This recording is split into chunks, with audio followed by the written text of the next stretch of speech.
DPM Heng gave an excellent speech this morning, right? We know that globalization actually has been shaping the world for decades. It has increased interdependence, connectivity, and that's through not just trade, it's through finance, it's through technology, and many other things. But at the same time, globalization has brought about both benefits and challenges. It has created jobs for countries. It has also taken away jobs from countries. So as a result, there's competition, there's conflict, particularly over resources, like who has nickel, particularly over economic disparities, as you heard from the first panel just now. There's also a fight for voices in the international organizations and the international order. As a result of all that, some aspects of globalization are being dialed back. Notwithstanding what DPM said, right? Look at how the world has grew the fastest in terms of trade, in terms of economic numbers during the globalization era. Now there's a dial back. There's a rising voice of anti-globalization. It seems like it's now a bad thing.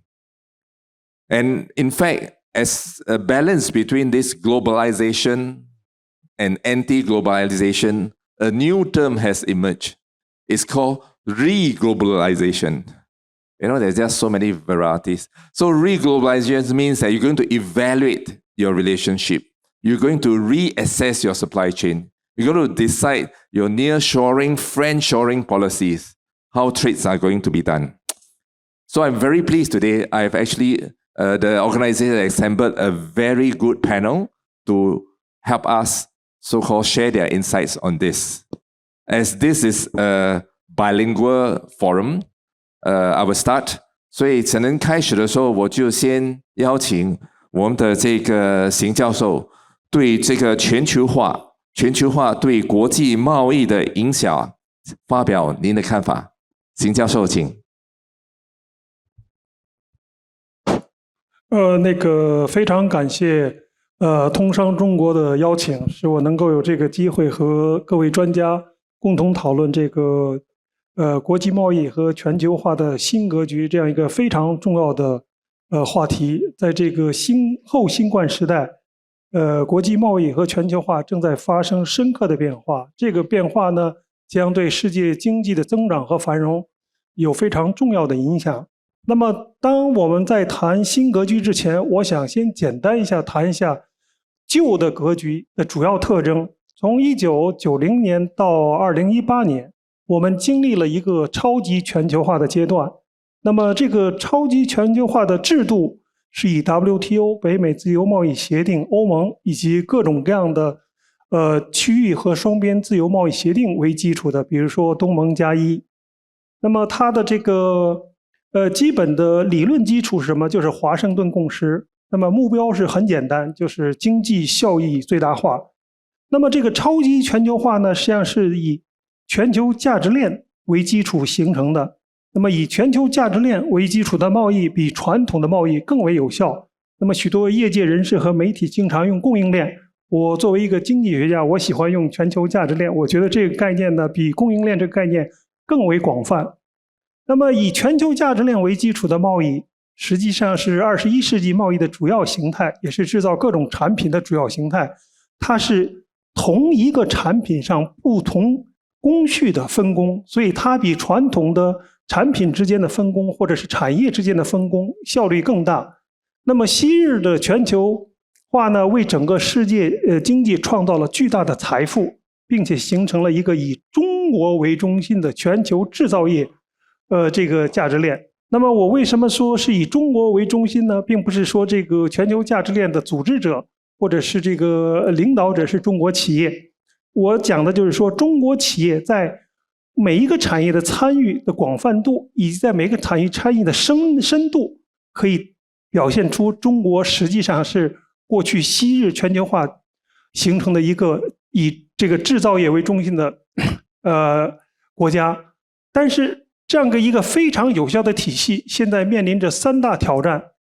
第一个挑战就是从2018年3月开始的中美贸易战，至今为止，美国对中国输往美国的大概60%的产品依然增加征收25%的关税，对其余的产品大概增收7.5%到15%的关税。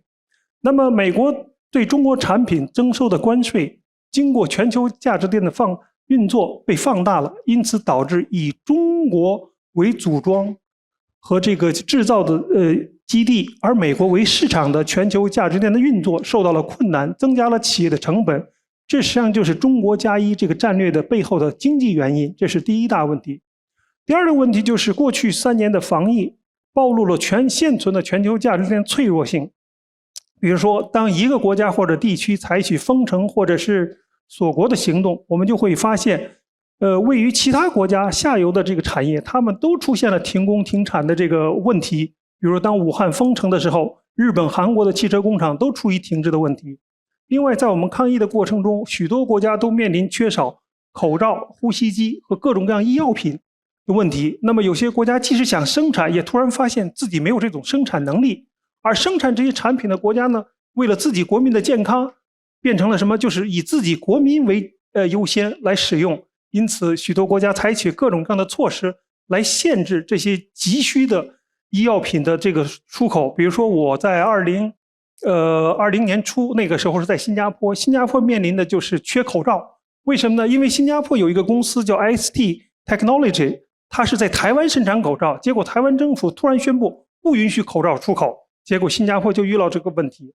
那么这次疫情使越来越多国家认识到，依靠全球价值链来生产基本医药品实际上是不安全的。那么最后一个挑战是什么？就是中美之间的大国博弈，以及俄国对这个乌克兰的这个侵略导致的地缘政治关系的恶化。那么它削弱了国与国之间的信任。我们知道，就是全球价值链的运作是以这个国与国之间的信任为基础了。如果没有信任，这种就是按照不同国家的优势来分布的生产是很难持续的。比如说，美国现在是为了自己的这个国家安全，或者是保持技术领先，把大概1000多家中国的公司放到了这个实体清单，这就导致中国这些企业呢无法从美国获得需要的技术。那么华为的芯片这个设计公司海思就是一个典型的例子。在美国制裁海思之前，海思是全世界前10大芯片设计公司之一，但现在海思呢已经连前15都进不去了。那么同时，中国最近呢也对一些非常关键的原料的出口实行了管制，也是以国家安全的目的。这会导致日本、韩国和美国的企业，他们依靠中国的原料表现出很大的忧虑。因此呢，这种地缘政治情况的紧张，导致越来越多的国家认为，依靠全球价值链提供一些核心产品是不安全的。因此呢，越来越多国家考虑到，就是我们需要叫做自主可控，或者是和我们的盟国或者是有这个共同价值观的国家一起重新打造一个全球价值链。因此我个人认为，就是全球化依然在继续，但是新的全球化把这个国家安全以及产业链的这个韧性的重要性要看得比经济效益更为重要。那么未来的全球化，它是一个多元目标的全球化，而不是简单的单一目标的全球化。好，我就讲这么多。Thank you, Professor Singh, for giving us, setting the stage, for this panel discussion. I think what Professor Singh has mentioned is that he gave you an insights of globalizations, right, about the old world trade order.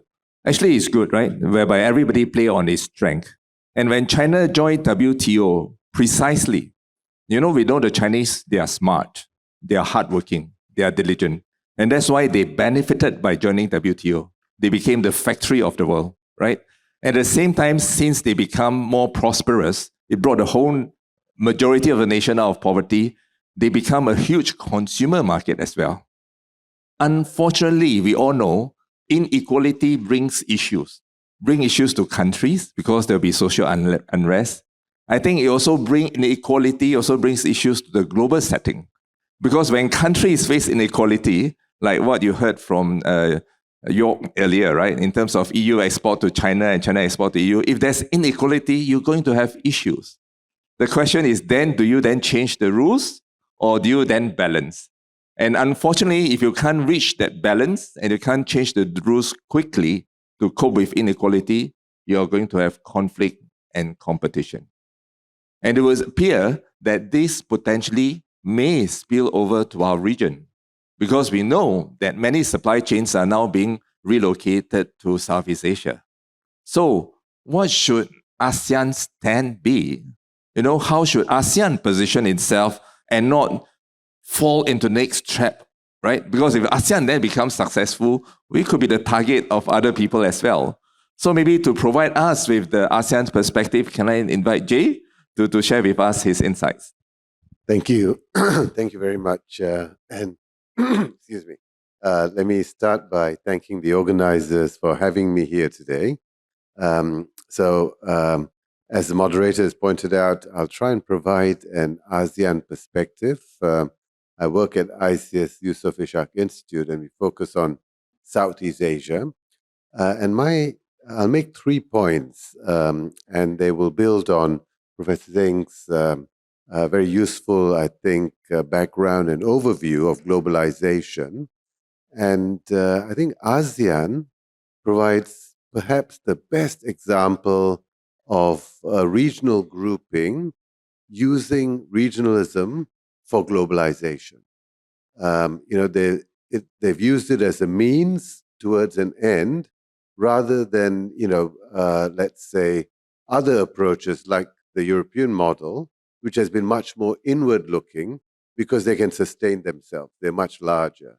ASEAN as a grouping doesn't have the heft to be self-sustaining, so they've always had to look outside. So these are highly trade and investment dependent economies, and the trade and investment doesn't come very much from within, but from outside. And China, I think, has played a critical role in their evolution in the trade and investment area over the last few decades. So this brings me to my first point, which is that ASEAN's supply chains, which is the backbone of their manufacturing, has been, continues to be, and is likely to remain China-centered. So that will be my first point, which links to the second point, which I want to make, and that is attempts to move China out of the supply chain are likely to fail. But the process of trying to move China out of these supply chains is likely to be harmful in itself. So the damage might be done in the process rather than the outcome. And finally, the third point is about where we go from here. Is there room for optimism? Can we see a silver lining on the horizon? So very quickly on the first point, supply chains in ASEAN were born out of a similar but different trade conflict. This was between the US and Japan, going back several decades now. But there are many common elements. There was a growing trade deficit between the US and Japan was rising. Its share of GDP of the US GDP reached 60%. And that seems to be a critical mark because when China's GDP as share of the US GDP reached 60, tensions also started to increase. But with the Japanese case, it was resolved through the Plaza Accord and the forced appreciation of the yen. And this then resulted in Japanese multinationals moving their production to ASEAN countries, the original ASEAN countries, and they benefited greatly as a result. Now this is being replayed, but no amicable or agreed resolution, but we have a trade war, And China, too, is moving out of China, right? Moving a lot of their investments into the region. But the hub, the crux, or the heart of manufacturing supply chains remains in China, especially the three key supply chains, which is, electronics, automotive parts and components, and electrical machinery. That has not changed. Now, if you read the newspapers, you'd think that almost all the manufacturing has moved out of China. But if you look at the data more carefully, you see that what has been shifting has been the labor-intensive industries, textiles, clothing, footwear, toys, etc., and the labor-intensive segments of the three key manufacturing supply chains that I mentioned. So each of these supply chains has labor-intensive, capital-intensive, technology-intensive segments, and the capital and technology-intensive segments have not yet shifted. And we haven't reached that point. We might, but we haven't reached that point. And we hope that we won't. So I think looking forward, attempts to try and change the heart of these technology and capital-intensive segments will be highly disruptive, not just to ASEAN because of their strong links to China, but also to China, to the US, and indeed the world. So there are no winners from this attempt to restructure these supply chains in this way. And I think the US is slowly starting to realize that. And this brings me to my last point about where we go from here. I think there's some room for optimism. Just very recently, we've seen a flurry of meetings between senior officials, Chinese and US officials, leading up to the expected meeting between President Biden and President Xi in Seattle for APEC, hopefully. And these are good signs. You need to talk, you need to engage. And we've also heard about de-risking rather than decoupling from President Biden. In fact, he repeats this now very often, almost as if to try and make it the truth or make himself believe in it. We'll have to wait and see whether this translates into action or whether this is just a ratcheting up of the rhetoric. So if this does translate to actions, if this actually involves, a stop in the escalation of the punitive measures that have been applied, and then a reduction, then I think there's room for optimism. But then if the underlying motivation for all of these actions is to keep the US position as hegemon and to keep China's rise contained, although I don't know how you can contain a giant, but if that's the real motivation, then maybe optimism might be somewhat misplaced. But I think since the costs are to everyone, including the US, hopefully common sense will prevail and we'll see a return to more sensible policies that are mutually beneficial. So let me stop there. Thank you. Thank you, Jay, for your sharing. In fact, I can't agree with you more. It is impossible to remove China from the global supply chain, especially if we are looking at solving global issues and humanity problems. We spoke about the digital economy. Those who have visited China will know China is probably one of the most advanced when it comes to digital economy. Everywhere you go in China, without a phone, you can't live, because everything is centered on technology solutions. And we talk about global warming, climate change. Who is the largest investor in infrastructure, green infrastructure? Is China. Who is the largest manufacturer of solar panels? Who's the largest manufacturer of wind turbines? All China. So if you exclude China, then how are we going to move towards this goal, right, of containing climate change? So I think we can't. The challenge must be, how do we then adapt right? How do we then adjust? And could ASEAN then play a role? So thanks, Jay, for that kind sharing. And with that, I'll bring to Benjamin. Benjamin is from OCBC. OCBC has a lot of offices in the region and has dealt with a lot of Chinese companies trying to relocate their supply chains to ASEAN. Perhaps Ben can share with us, the ground perspectives, right, on what are the challenges and issues that this relocation may bring about.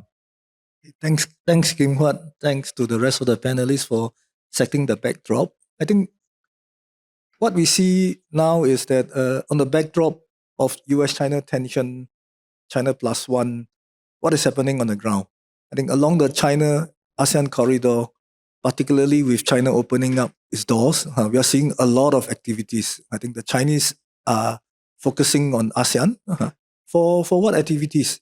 I think if you look at the statistics, ASEAN now is the largest trading partner for China.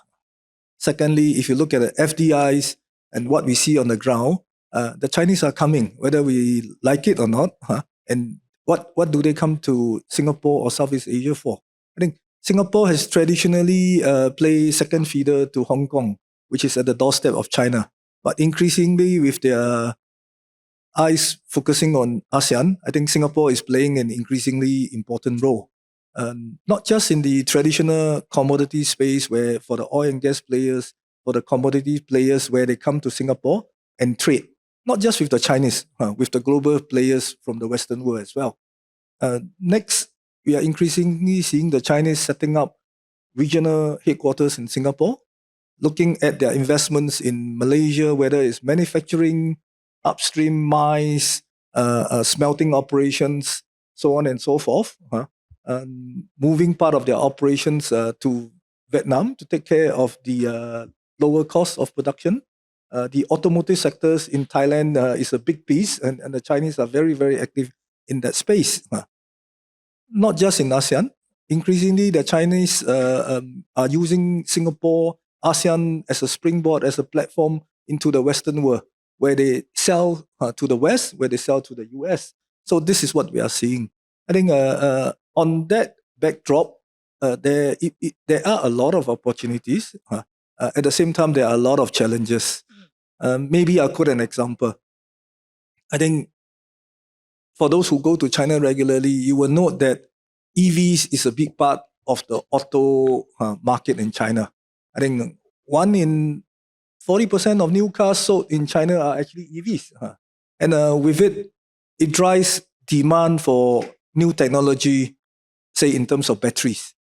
And batteries at the moment, you can't really quite do batteries without nickel. Indonesia is the largest, has the largest resource of nickel in the world, 20%. And we are seeing, interestingly, the value chain that Prof. Singh spoke about, where the nickel in Indonesia are mined, where there is a local requirement in Indonesia to process nickel from the raw form into a semi-processed product. And the Chinese are coming into Indonesia to set up smelting plants.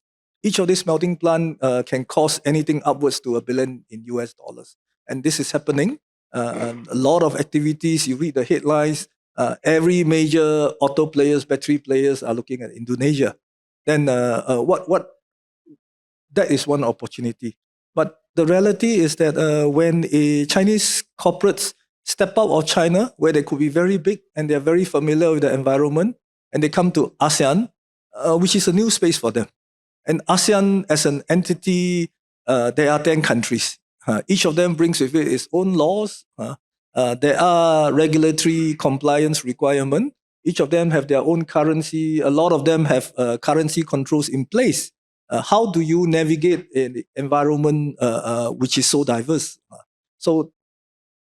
And with the value chain coming from Indonesia, where you mine, you process, and you sell them to China with the trade flowing through Singapore, maybe. I think there are a lot of complications involved in going global, setting up the supply chain successfully. I think having local knowledge in each of these ASEAN countries are key. Having a partner that knows the local market is key. I think OCBC steps in and plays such a role. I think what we have done is we have set up what we call China business officers with relationship managers that are familiar with the China market, that are not just the language, but are bicultural. And we handhold our clients when they set up, say, in Indonesia, working with our subsidiary in Indonesia. And we service the group holistically, not just looking at their Indonesia subsidiary, but looking through to the overall larger group back in China. Maybe I'll stop for now. Thanks, Ben. I think Ben has just reinforced the concept of what I call inequality, right? As I mentioned earlier, inequality in a country, you're going to pose issues. Inequality globally, as we have seen, will lead to conflict. And I think as the Chinese go to Indonesia, in the example that you mentioned, I think we need to be mindful also of inequality.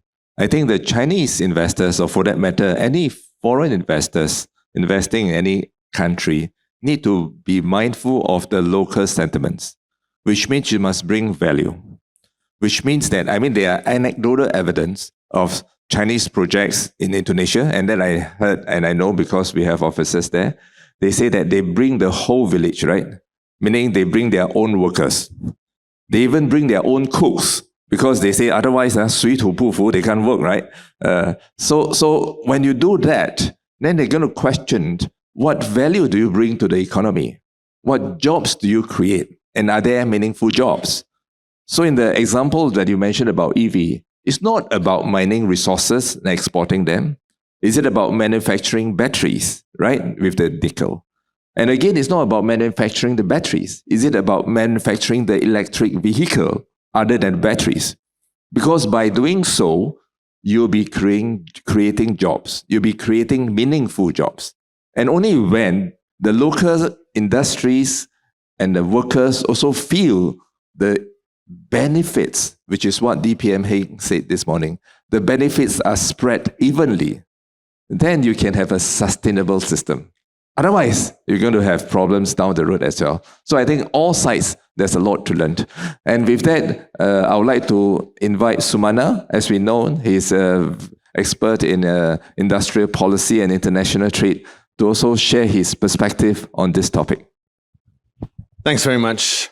I'm going to talk a little bit about industrial policy and why it's costly, it's dangerous, and I don't think it's working. And a little bit of history is useful. I know that we touched on some of that, but I'll go quickly. As Professor Singh pointed out, in just after the Cold War, we had this chance where maybe this fabled global village would come about, right? And there was a reduction in tariffs, there was more trade, it was easy to get across borders, passport controls came down, China joined the WTO, poverty reduction on a massive scale. And I want to also point out that even if you take China out of that, poverty reduction really came down during that period. And then we got into the sort of 2007, the global financial crisis that shook the confidence of people all around the world in that system. Of course, during COVID, that was another shake to the confidence, right? So this whole system of supply chains that were very efficient and just in time became more of a negative thing, right? It lacked resilience suddenly, as we saw during COVID. And then we had the war in Ukraine that created even more problems. The war in Ukraine then led to an energy crisis, which also meant that, you're looking at some of your allies or some of the people that supply you critical things like energy. And you're saying, well, I need some more resilience. And then I think something that we maybe it's very new in the narrative or the vernacular, which is generative AI. That has also come and said that maybe that particular technology might not distribute the gains very fairly, right? So you combine all of this and a new type of policy called industrial policy, or resilient global supply chains, or my favorite one is homeland economics, right? You essentially give subsidies to companies and you support them to bring jobs back or to put investments in your country. And I think that the idea behind this is that it will make things greener, things fairer, and countries richer. And I think that's wrong. I think, in fact, the opposite will happen. And so, let's look at a couple of things, right? One is that when you look at the initial numbers, right, of this trade war that happened, that was made in China in 2015, the Trump administration reacted with their tariffs from 2018 to 2022. Then, of course, the Biden administration and the CHIPS Act, Inflation Reduction Act. There are many copycat acts as well. Everywhere you look now, there's some kind of made in policy. There's made in China, made in the US, made in Australia. There's production-linked incentives in India. It's catching on, right? And all these copycat acts are catching on. And well, they are to some extent market distorting because you cannot coordinate that on a global level, even with your allies. And we are also in an environment of where capital is costly, and interest rates are very high. And so picking winners or picking industrial sectors, you need to be very good at it. And often it doesn't work. And that's what history shows us. So where are we now, and what kind of statistics can we use to set up this discussion? And one thing is that if you look at the surface level, maybe there's some cognitive dissonance between what's going on with US and China, right? So obviously diplomatic relations at a very, very tense period, trade is very high. But if you look at investment, Chinese investment into the US in 2016 was 48 billion. Just 6 years later, that came down to 3 billion. So that seems that some of that policy is working. In 2014, China, amongst low imports or low income countries that were America was importing from, was about 66%. That has fallen to about 50%. So on the surface, it looks like some of that is changing.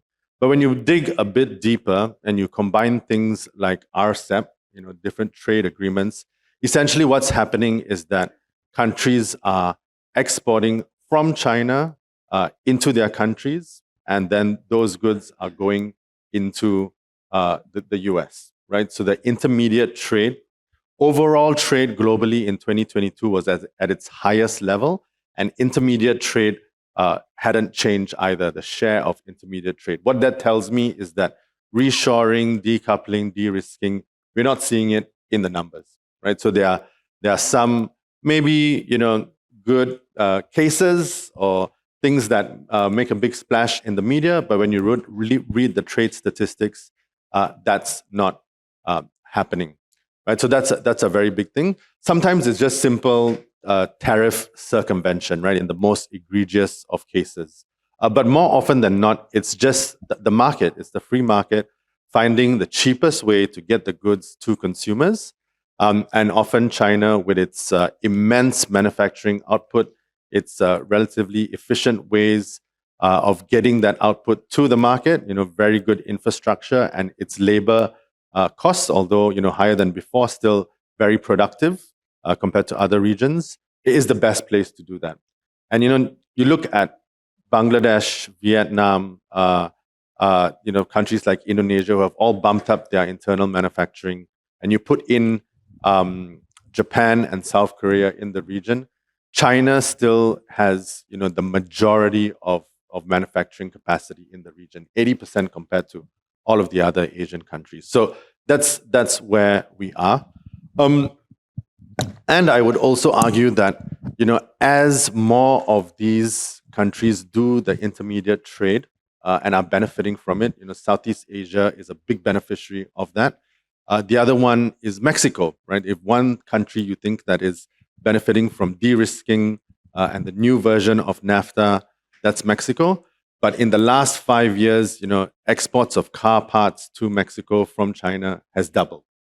So to kind of round it all off and maybe kick off some other questions, I don't think that the US policy, when it comes to industrial policy and the copycat acts around the world, are working. In fact, I think that they create enough market distortions that it will be less beneficial for consumers, and it's really something to be concerned about. Thank you, Sumana, for your generous insights. It does seem that, while I think the politics dictate that we should have a bi or multipolar world, but the businessmen are a lot more pragmatic, right? It's just so difficult to decouple and exclude China from the supply chain. I think other than US, which has come up with a lot of laws, I think EU, I understand, also has launched their Supply Chain Act. It's another different form of protection. And as you mentioned, in the past, we talk about JIT, just in time. Now we always hear just in case, right? So what if, the biggest, I think, challenge that most investors, most manufacturers face these days is not the business, it's not the trade, it's actually the politics, the government regulations. Because one day you can sell, next day you can't sell. One day you sell at this price, next day it become another price. Things don't change abruptly in businesses. You can forecast, you can mitigate, you can plan. But when it comes to politics, it can change overnight and you can't react. One day you are legal in doing this business, the next day you are not. So how do we then cope with that? Maybe against that backdrop, 可能现在我就请我们的管总来跟我们介绍一下，就是中国就贸易政策这一块，今后有什么看法？尤其是在这种地缘政治下，东盟作为另外一个生产基地，各方面，请管总。好，谢谢主持人。那么非常高兴参加今天这个论坛。我是来自于这个中国内地的，所以我长期在那边待着，所以我觉得呢，正好借这个机会啊，从中国自己的角度谈一谈我的一点观察，两个评论。一个观察呢，就是大家都注意到近年来中国一些传统的出口市场份额呢就在下降，特别是今年那个中国的话呢，出口啊用美元计价，它是一个负增长。所以这个市场上经常有很多说法啊，说中国出现了产业外迁啊，中国的这个在全球供应链啊产业链里的这个地位呢在下降。但是如果我们不是讲故事而是摆数据的话呢，似乎这个目前的这个观点还不能得到有力的支持啊，因为根据世界贸易组织也就 WTO 的统计呢，2020年到2022年，这个中国在全球的出口市场份额呢，平均比2015年到19年的均值呢高了 1.6 个百分点。那么今年上半年，尽管中国出口呢是同比下降，但是我们的出口市场份额呢同比上升了 0.4 个百分点。那么世界贸易组织在10月份的最新预测呢，今年全球的商品贸易的量是增长 0.8%， 比4月预测值呢1.7% 啊降了。但是今年前3个季度啊，中国的出口这个数量呢同比是增长了 1% 以上。这意味着大概率今年中国的出口市场份额还会进一步稳中有升，这是我们的一个观察。那两个评论呢，第一个就是中国在对传统的出口市场份额下降的情况下，那么在整个世界的出口市场份额能保持稳定，一个很重要的原因就是中国出口市场的这个多元化。而我们相信呢，这个加强包括这 RCEP 在内的区域经济合作呢，有助于稳定中国在全球的出口这个地位。那么我们看到呢，确确实实，这个根据我自己的统计，2020年到2022年的话呢，这个在中国的出口里头，欧盟和美国的份额是下降的，啊，比2015年到19年的均值下，对东盟的这个出口市场呢，这个份额呢是同比是上升了2.2个百分点，啊，是上升了2.8%。那么今年前9个月的话呢，我们对欧盟和这个美国在我们的出口市场份额里头进一步下降，但是呢，对东盟的出口市场份额呢上升了0.2个百分点。当然，中国的出口市场这个构成里头，其他地区像非洲啊、中亚呀、这个东欧啊、拉美啊，这个份额也是在上升的。而且我们还注意到一个很有意思的现象啊，东盟的话呢，根据世界贸易组织的统计呢，在2020年到2022年，它在全球的出口市场份额呢，比2015年到19年的均值呢是高了 0.5个百分点。实际上我们看到呢，就是让东盟它仍然在受益于经济的这个全球化。而且这些成绩的取得，实际上还是在 RCEP 啊，就是这个还没有完全作用呢充分发挥的情况下，这个取得的。RCEP 的话呢，这是东盟10国发起的，他邀请中国、日本、韩国、澳大利亚、新西兰啊一起参加的一个这个区域性的这个自由贸易协定啊，这应该是世界上最大的自由贸易协定。那么2021年的2020年的11月份正式签订，那么2021年3月份的时候，中国政府正式的核定了这个协定，那么到今年的6月份，菲律宾正式生效，才意味着这个 RCEP 的这个协定，RCEP 的这个协定呢，全面的这个生效，所以它的效果还没有完全显现。它的好处呢，直接的好处就是这个削减这个关税和非关税壁垒然后呢，通关便利。然后呢，更重要的是在服务贸易和投资方面的开放呢，它的承诺呢是高于东盟+1现有的自由贸易协定，甚至呢高于对 WTO 的承诺所以我觉得这个随着 RCEP 这个协定呢全面的生效，那么这个效果呢会进一步显现。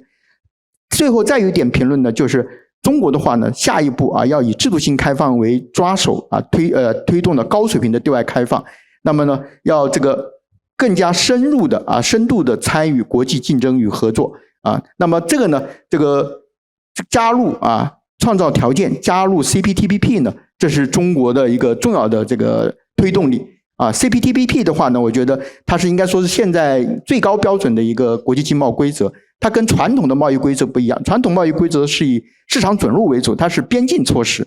那么呢，这个 CPTPP 呢，它是以什么呢？它是以这个规制的一体化为这个抓手这是边境内的这个措施边境内的措施。那这样的话呢，我们要创造条件加入这个呢，实际上就倒逼国内进行相关的改革，特别是呢，倒逼国内的企业走出舒适区，更加充分的参与国际竞争这对中国来讲呢，这个CPTPP 的这个谈判过程、加入过程，就有点像上个世纪我们在加入世贸组织谈判一样实际上呢，当时的入世谈判，甚至在世贸组织成立之前，我们的所谓的恢复关贸总协定，所谓复关谈判一样的就是1994年中国在财政、金融、外贸体制方面采取了一揽子的改革措施，其中一个重要背景就是当时我们为了满足复关谈判的一系列条件进行了相关的改革。那么我们相信呢，如果我们在这个加入这个 CPTPP 的过程中，那么根据最高的这些规则，我们进行国内的监管制度的一些调整，那么这对中国来讲呢是有更大的意义。当然我们更要强调的是，中国的高水平开放呢跟以前不太一样可能以前中国主要是世界工厂，那么未来的高水平开放呢，我们不但要引进来，还要走出去，不但要稳定出口，还要扩大进口，所以中国将来既会是世界制造中心，同时也会是一个消费中心。谢谢。谢谢 Thank you, Mr. Guan. I think, as you know, when you encounter challenge, it's a time to adjust and innovate and how you could suit the new circumstances. So I think Mr. Guan mentioned China obviously is also evolving, right? Given the trade barriers, all that stuff, you're looking into other form of services. So service economy is going to be important. And China as also as a domestic market would have huge opportunities, right? For a new way for foreign investments, not just to build factories in China, right? But really maybe to feed and clothe the Chinese people, right? As they require more diversified form of products and services. At this juncture, let me just remind everyone, we have a Slido, which means you can ask questions, right? If you're not going to ask questions, I have a lot of questions to ask. So, but please feed in your questions, you have any to ask, and then I will try to put them to the panelists. With that, you have heard one round, what the panelists have to share. I would just want to move the conversation slightly. There's a lot about US and China in this room this morning. I just want to say the world is so large. You know, other than US and China, there's still the rest of the world, right?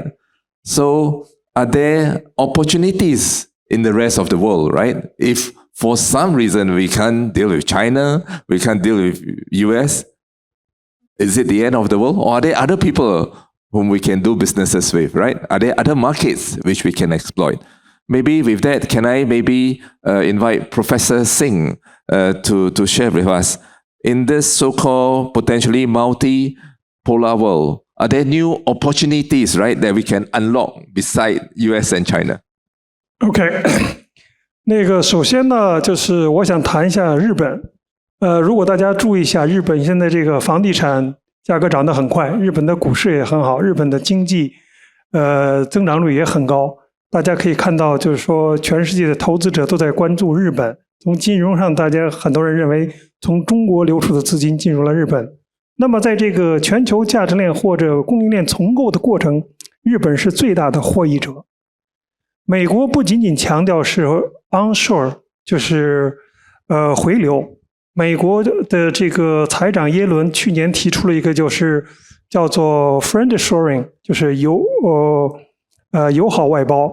那么它的友好外包的一个重要的意义就是，它要和自己的盟国和其他国家一起打造一个供应链，特别是在高科技产品。所以大家可以看到，就是今年5月的时候，全世界8大半导体巨头齐聚东京，然后呢和由这个日本首相安倍接见。那么日本现在呢已经推出了2万亿日元的补贴，来就是资助它的半导体产业。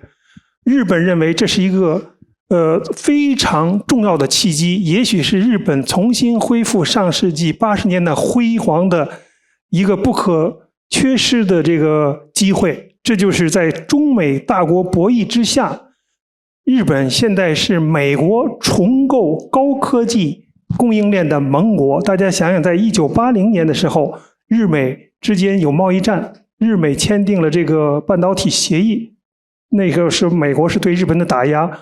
而今年5月，日美签订了半导体合作协议，就是要加强2个国家在半导体的研究和制造方面的合作。那么今年3月份，日美又签订了就是重要矿产协议，这也是一个非常重要的协议，因为根据美国的通胀削减法规定，只有在美国组装的 EV 汽车使用在美国或者和美国有 FTA 协议国家处理的原材料制造的电池才可以享有补贴。但是日本和美国没有 FTA， 但今年3月2个国家签署了条约，这个条约允许在日本制造的电池处理的原材料也享受这个补贴。另外呢，还有就是印度。那么印度呢，就是认为中美的大国博弈让印度成为下一个世界制造中心成为了可能。那么越南，如果大家看一下，由于三星把在中国所有的手机组装厂迁到了越南，越南现在是全世界第2大手机出口国。谢谢。Thank you, Professor Singh. Looks like, other than US, China, Japan and India seems to be potentially huge markets. And we all know the Japanese, they are also very clever, they're also very diligent, they're also very hardworking. So actually, it's good opportunities. And we know that Japan and India are part of the top 5 economies in the world, right? So if you exclude the top 2, there's still the rest of the world to look into. Sumana, you want to add your views to that? Yes, so it's a very difficult question that you ask because next year we forecast growth to be about 2.3% globally. About 40% of that growth will be generated by China, even as China's economy slows down. The US and EU combined will only add about 20% of that growth. So, it's difficult to say, if not, then where? Some of the trends that are happening is that there's much more intra-ASEAN and intra-Asian FDI. So lots more of Asians are holding stock in their own region. The amount of FDI and investment in Asia by Asia has grown at twice the rate of Western countries, right? So that's one of the trends that I think that we are contending with. And very quickly, because I want to give some time to our other esteemed panelists as well, is that yes, Southeast Asia has benefited, and we know that, and we've seen that in the figures and the FDI figures. But there's also a limit, right? Vietnam has been the darling, I think, over the last few years of a lot of investments. Vietnam has 20% of its roads are paved, right? So there is a limit to how much you can get and how efficient it can be in Vietnam, right? So Southeast Asia does have some of its limits as well. Thank you, Sumana. With that, actually, I want to bring over to Jay. Jay, I recall just now in your speech, you mentioned this magical 60%. So when Japan's share of the US economy hits 60%, the big hammer comes down. When China's share of US economy hits 60%, the same thing repeated. So can I ask you, what is ASEAN share of the US economy now, and how far away are we from 60%, and what we may need to do, right, to prevent a recurrence? Right. I can't give you the exact number at the top of my head, but it's not anywhere near 60%, and it's unlikely to get anywhere close to it anytime soon. So I don't think ASEAN is going to feel the big hammer coming down on it.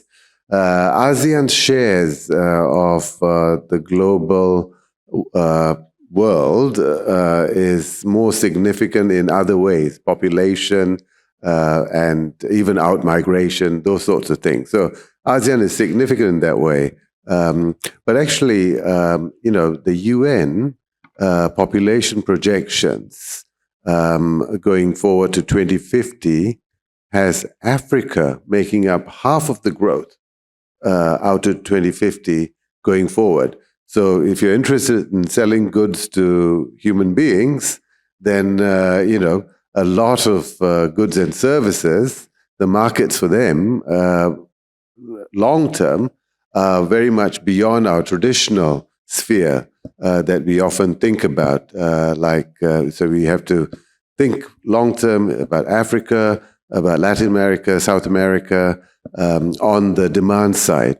On the production side, I think it's useful to distinguish the two, production or supply from demand and consumption.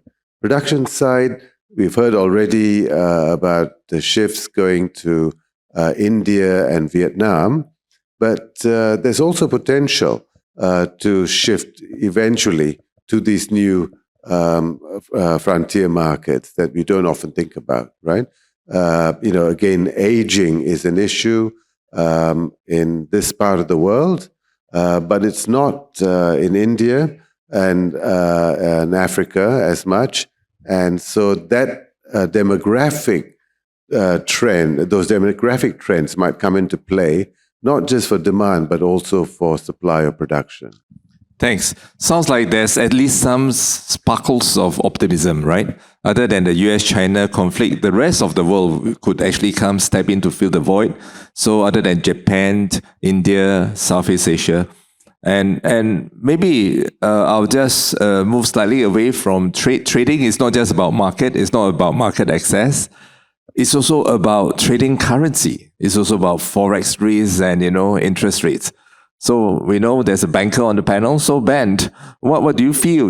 What's the trend like? In terms of trading currency, there's been suggestions that RMB could well be a settlement currency for a lot of trades. But we know, notwithstanding the push, after so many years, by far is still US dollar, and it doesn't seem that the RMB is gaining any ground. So maybe I'll get Ben to speak first.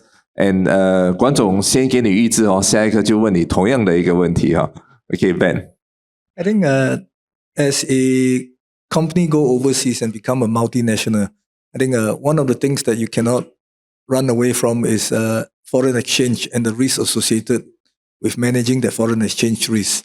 I think we spoke about the Chinese going to ASEAN, whether it's in Indonesia or in Malaysia. I think each of these countries have their own currency. There are also exchange control in place. I think how do you manage that risk? I think companies are not in the business, a manufacturer is not in the business of foreign exchange trading. I think they should stick to their core business, do well in it, manage their exchange risk. And how do you hedge that? Few ways. I think looking at where you buy and sell from, if you can naturally hedge your current exchange risk, I think that's one good way to go about doing it. Unfortunately, that may not solve your entire problem. Second thing is that from the Chinese perspective, despite the fact that RMB internalization has gone in start and stop in that sense, I think this is something that the Chinese continue to promote and continue to push.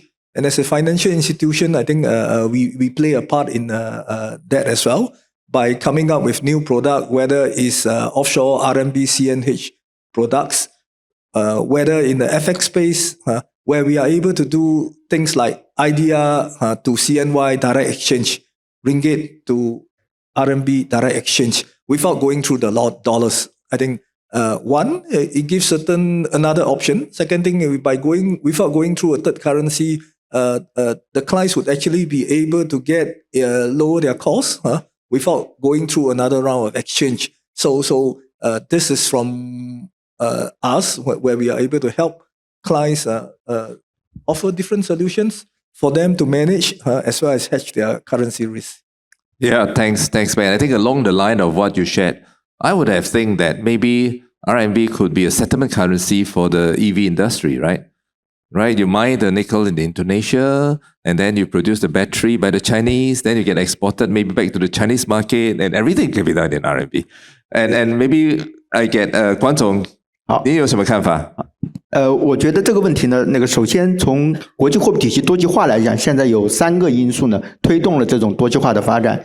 一个呢就是主要发达国家呢，他们这个宏观经济政策快进快出，那么造成了资产价格的剧烈波动。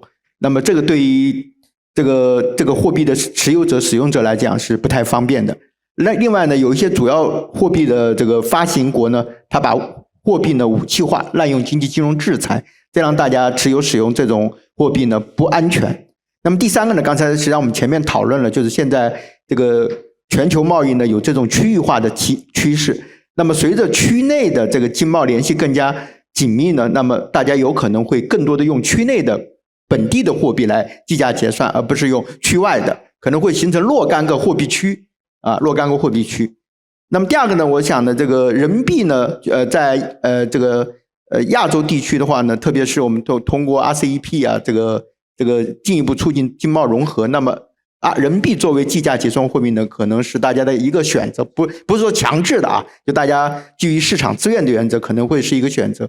那么从今年的发展的情况来看呢，今年的前3个季度，根据SWIFT 的这个统计呢，那么9月份的话中国就人民币的这个国际支付份额呢达到了 3.71%， 这是历史上的新高。前3个季度呢，平均占比呢比去年同期上升了 0.4个百分点。但是确确实实像您提到的就是人民币和主要的货币比呢还是有很大差距。你像美元的份额呢还在 40% 以上，那么欧元呢是有所下降，从 30% 多，那么现在呢下降到了 25% 以下所以其他主要支付货币的这个份额上升，主要是欧元的份额大幅下降。实际上美元今年前3个季度它的份额同比上升了 2.3个百分点。所以从这个意义上来讲，这个就是人民币会成为大家一个选择，但是呢可能从可预见的未来来看，这个美元欧元仍然会是，特别是美元还会是国际主要的计价结算货币。谢谢。Thank you, Mr. Kwan. So I think it's very important if you want to be a trading currency, settlement currency, as Mr. Kwan say, there must be stability, right? Volatility is bad for trade, right? And number 2, you must avoid sanctions. You cannot use currency as a tool for sanction, then that will give rise to other non-trade concerns and issues. Well, thank you for the insights. And actually, when it comes to currency, I hope I'm doing all of you a benefit. I can't help but to ask Professor Singh. He's a Japan expert. Where do you think the Japanese yen will go, right? We all heard about the Japans and the central bank posturing. Prof, you want to share with us your insights? Okay, very quick. 我的这个评价不要作为这个投资的这个 guidance，OK？就是对于日本央行来讲，汇率并不是它宏观经济政策的目标，那么经济增长是它货币政策的目标。这个前行长黑田，他的办公室在10楼，我在7楼，他现在是我的同事。那么现在大家都关心着日币不停的贬值，我个人认为150是个心理点，因为日本是为了防止输入性通货膨胀，所以一般到150它超过以后，它的财政部会进行干涉。那么央行是否会因为日币贬值而这个快速的调整利率呢？我个人认为不会的，因为9月份日本的通胀只有 2.8%， 即使前几个月也就3%，所以呢，它的通货膨胀的主要原因就是石油价格上涨和日币这个贬值。那么日本央行希望的就是由工资上涨和经济上涨推动的可持续的这个通货膨胀，这样它才会调利息。所以我个人认为，在短期之内它不会这个调整这个利率的。那个你觉得日元的走势呢？我个人认为，就是它基本是在130到150之间。还有一点，实际上就是跟我刚才谈的这个就是供应链。如果你们看一下，就日本认为现在这是一个机会，就是重新振兴自己半导体和其他产业的一个机会。那么这个就是弱的日元是一个非常重要的因素。那么日本的这个半导体这个产业被韩国打垮，实际上和2008年以后日币升值有关系。大家可以看一下，日本的白色家电半导体完全被韩国完败，当时是由于日币从110升到了1个美金对75，这是一个重要的 lesson。所以日本现在就是认为不希望日元很强，所以在130到150波动是可以接受的。谢谢邢教授给我们的分享。除了刚才邢教授所说，不只是刚才对货币跟这个利率的问题啊，我们台上所说的刚才所有的意见都是我们个人的意见啊，不代表我们通商中国的这个立场。如果有不同意的话，等一下会下私聊。我们的时间积累也差不多，感谢大家给我们的这么多的提问。因为时间关系，我就只能选一道题目来问了哈。So I will just pick one question from the many that are asked to ask the panelists as a form of wrap up for this session.